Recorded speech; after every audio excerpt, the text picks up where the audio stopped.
Salut à tous et bienvenue pour cette nouvelle vidéo des histoires de Mel. À peu de choses près, il est 21h20 et comme vous le savez tous, la semaine dernière ont eu lieu dans Paris à cette heure précise des événements absolument tragiques qui ont duré toute la nuit de ce 13 novembre 2015, absolument funeste, dans lequel 129 personnes ont perdu la vie à cause de terroristes, à cause de barbares. Donc je suppose que pour vous comme pour tout le monde, la semaine a été difficile.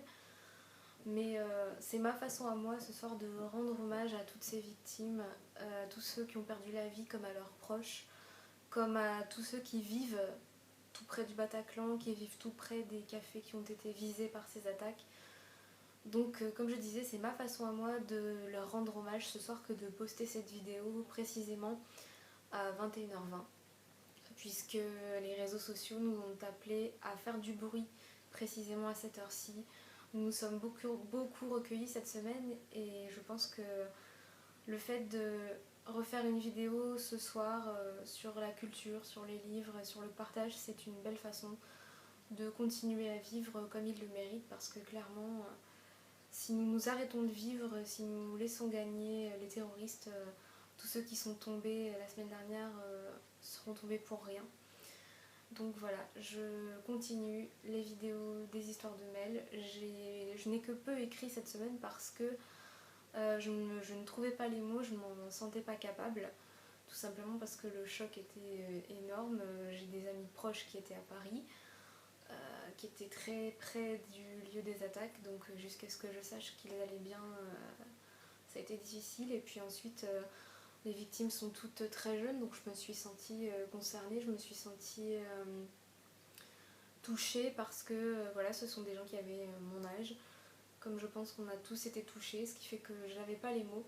Mais j'ai lu énormément de choses sur Facebook, j'ai beaucoup partagé de choses sur ma page Facebook personnelle, beaucoup moins sur le site internet parce que je ne savais pas si j'étais légitime ou pas pour le faire, donc j'ai préféré m'abstenir autant par pudeur que par respect.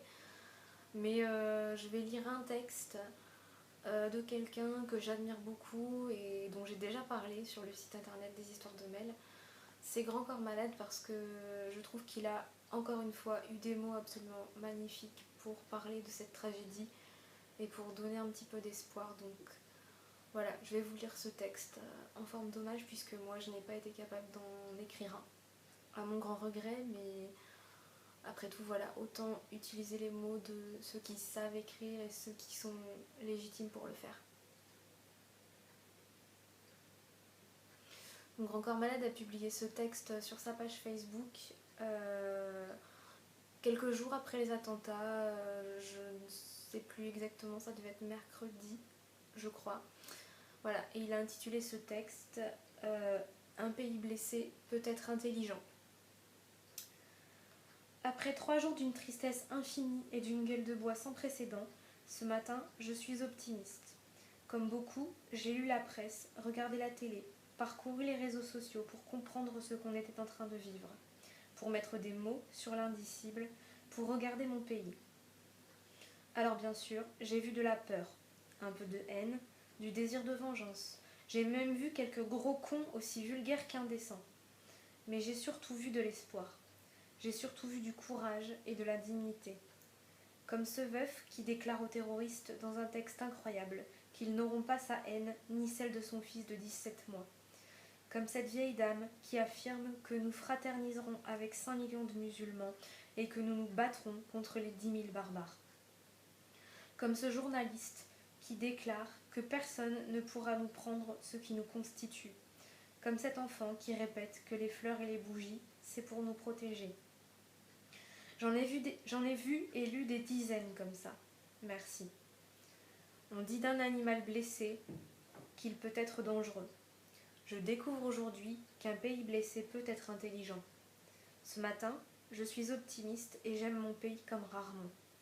Oui, la France est belle, car elle ne cédera pas à la panique. Elle est belle, car elle continuera de faire briller toutes ses couleurs, ses différences et ses incohérences. Elle est belle, car elle aime danser et faire du bruit, chanter et vivre la nuit. Elle est belle parce qu'elle aime lever son verre en se regardant dans les yeux. Elle est belle parce qu'elle a une grande gueule. Elle est belle parce qu'elle est rebelle et insolente. La France est belle parce qu'elle est libre, et ça, personne ne pourra lui enlever. Donc voilà, ce sont les mots de Grand Corps Malade qui pour moi résument tout l'espoir auquel j'aspire parce que voilà, on vit dans un monde difficile, on vit dans un monde en guerre, mais il ne faut surtout pas les laisser gagner cette guerre. Il est 21h20 et je rends hommage aux 129 morts, à tous les blessés, ainsi qu'à toute leur famille et à toutes les victimes indirectes de cet attentat qui ont été touchées d'une quelque manière que ce soit. Et je le fais comme d'habitude en parlant de livres, en parlant de quelques livres qui mériteraient d'être lus et relus. Parce que voilà, les livres c'est le fondement même de la culture et de la connaissance et c'est clairement ce que ces barbares veulent nous enlever. Donc d'abord, le traité sur la tolérance de Voltaire. C'est un livre qui a été acheté un nombre de fois incalculable juste après les attentats de Charlie, donc il y a moins d'un an. Et c'est clairement quelque chose de compréhensible parce que c'est un texte même qui nous ramène au fondement de l'humanité, au fondement du partage, au fondement de la République. Donc voilà, c'est un livre à mettre entre toutes les mains. J'avoue que je ne l'ai pas encore lu, mais que je vais très vite me plonger dedans. Parce que voilà, on vit dans une période difficile dans laquelle il est bon de se cultiver et surtout très important de continuer à lutter. Deuxième livre dont je voulais vous parler, c'est un livre publié chez Pocket. C'est 365 méditations quotidiennes du Dalai Lama. Donc voilà, je ne fais pas ça pour des visées religieuses, mais je fais ça parce que ce sont des façons de nous aider à vivre. Ce sont des petits mots qui nous aident à devenir meilleurs. Comme le dit la 4e de couverture que je vous lis de suite. Le Dalai Lama nous exhorte à développer le potentiel de bonté et d'amour que, dit-il, sans hésiter, nous possédons tous. En faisant appel à notre expérience quotidienne, il nous montre comment devenir un bon être humain et tirer le meilleur parti de notre existence.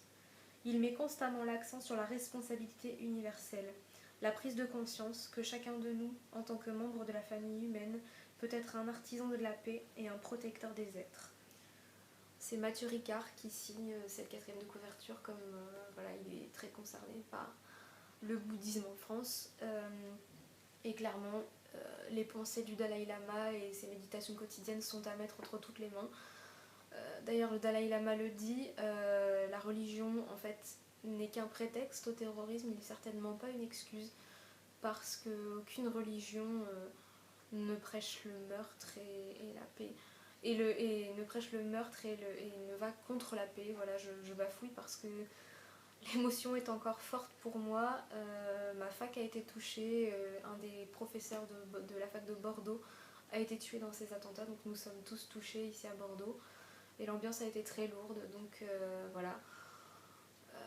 Je disais que ces 365 méditations quotidiennes du Dalai Lama sont à mettre entre toutes les mains parce qu'elles nous aident à vivre, elles nous aident à croire en l'homme, elles nous aident à retrouver foi en l'humanité.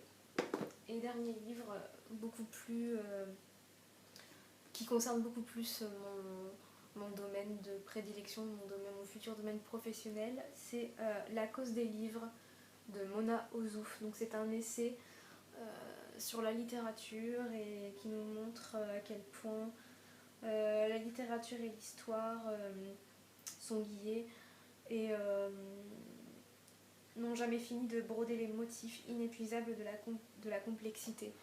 Elle nous montre dans cet essai ce qu'est la cause des livres et voilà, c'est une des choses contre lesquelles Daesh se bat, une des choses que Daesh veut nous enlever.